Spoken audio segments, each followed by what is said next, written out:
Trump is continuing his war on environmental and safety regulations. Look at this from The Hill. President Trump is expected to nominate a coal lobbyist and an energy industry attorney for a pair of key posts at the Environmental Protection Agency. Sources close to the administration said Andrew Wheeler, I don't know what that word is, a consulting lobbyist whose clients include coal mining company Murray Energy Corp., is in line for deputy administrator. Bill Wareham, a Hunton and Williams attorney, is likely the nominee for assistant administrator for air and radiation, a position whose jurisdiction includes climate change programs. ClimateWire first reported the expected nominations earlier Friday. Wheeler, who was once an aide to Senator Jim Inhofe, was mentioned as the top contender for deputy administrator in March. So Jim Inhofe is the #1 climate science denier in the Senate. That's the guy who brought the snowball into the Senate and said, "Oh, here's how we know climate change isn't real. Got a snowball here, okay?" And he threw it on the ground. He wrote a whole book. Senator Jim Inhofe wrote a book about how climate change is a hoax.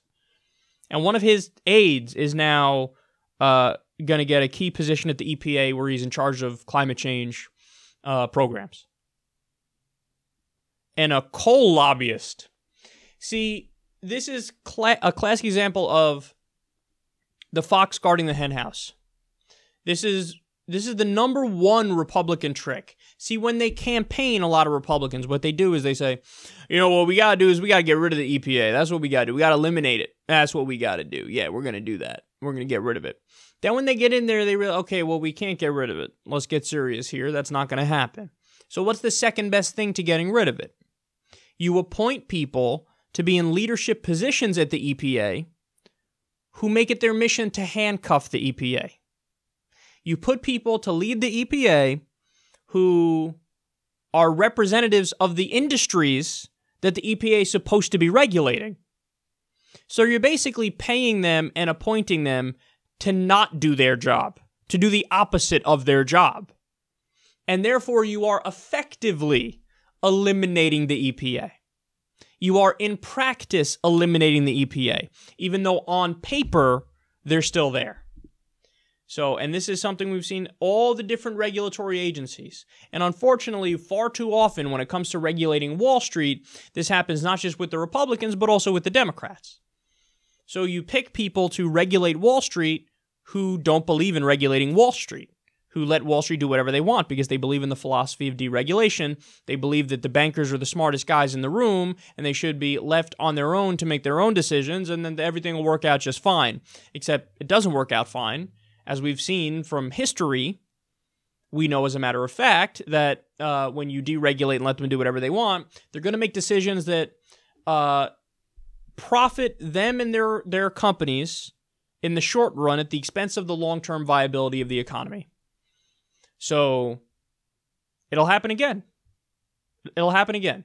There's no question about it. I mean, you don't think we're in a bubble right now? Guaranteed we're in a bubble. I mean, look at where we bottomed out. 2008, 2009, 2010, still doing pretty shitty. Then the stock market starts bouncing back, doubles from what it was. We're right back to square one with a reinflated bubble. And it's all going to come crashing down because when you deregulate and cut taxes for the rich, which is exactly what Trump is doing, that'll just make it happen even faster. That'll pop that bubble even faster. So, I would short the U.S. economy. I'm not really an investor or anything, but if you want to make money, you short the U.S. economy. You short the stock market. You bet on a giant downturn to come at some point because it's going to come. And, this is just another key piece of evidence here that it shows you their entire regulatory mindset. Hey, a coal lobbyist and a huge climate science denier at the EPA to run, things that are key in fighting climate change and regulating the energy industry. They're there to do the exact opposite.